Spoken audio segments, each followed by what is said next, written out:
Hello everyone, welcome to go green so green. ಸಂಜೆಯ ಸಣ್ಣ ಹಸಿವಿಗೊಂದು ಅವಲಕ್ಕಿ ಎಷ್ಟು ಸಿಂಪಲ್ ಗೊತ್ತಾ?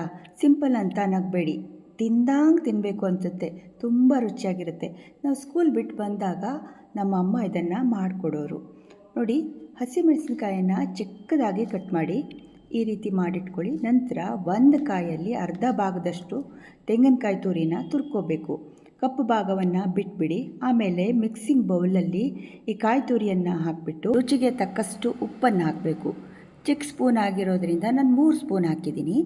ನೀವು ನಿಮ್ಮ ರುಚಿ ತಕ್ಕಂತೆ ನೋಡ್ಕೊಂಡು ಹಾಕ್ಕೊಳ್ಳಿ.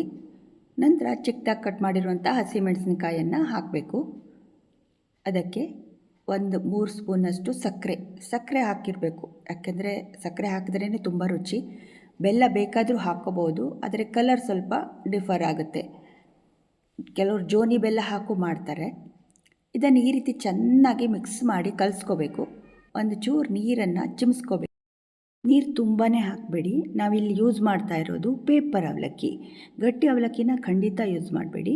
ನಂತರ ಈ ಅವಲಕ್ಕಿಯನ್ನು ಹಾಕಿಬಿಟ್ಟು ಅದನ್ನು ಸಹ ಚೆನ್ನಾಗಿ ಮಿಕ್ಸ್ ಮಾಡಿ ಕಲಿಸ್ಕೋಬೇಕು. ಇದರಲ್ಲಿ ಅವಲಕ್ಕಿ, ಹಸಿಮೆಣಸಿನಕಾಯಿ, ಸಕ್ಕರೆ 3 ಬೆರೆತಿ ತುಂಬ ರುಚಿಯಾಗಿರುತ್ತೆ. ಈ ಅವಲಕ್ಕಿಗೆ ಕಥೆನೇ ಇದೆ ಅಲ್ವಾ? ಸುಧಾಮ ಒಂದು ಹಿಡಿ ಅವಲಕ್ಕಿ ಕೊಟ್ಬಿಟ್ಟು ಕೃಷ್ಣನ ಹತ್ರ ರಾಜ್ಯ ಭಾಗ್ಯವನ್ನೇ ಪಡ್ಕೊಂಡ ಅಂತ. ಎಷ್ಟು ಚೆನ್ನಾಗಿದೆ ನೋಡಿ. ಅವಲಕ್ಕಿಗೆ ಅಂದಿನ ಕಾಲದಿಂದಲೂ ಅದೆಷ್ಟು ಮಹತ್ವ ಇದೆ ಅಲ್ವಾ? ಹಾಗೆ ಅವಲಕ್ಕಿಯನ್ನು ಇಷ್ಟಪಡಿದವರು ಕೂಡ ಯಾರೂ ಇಲ್ಲ ನೋಡಿ. ಯಾರು ಮನೆಗೆ ಬಂದರೆ ಒಂಚೂರು ಅವಲಕ್ಕಿ ಕೊಡಲ್ಲ ಅಂದರೆ ಬೇಡ ಅನ್ನಲ್ಲ.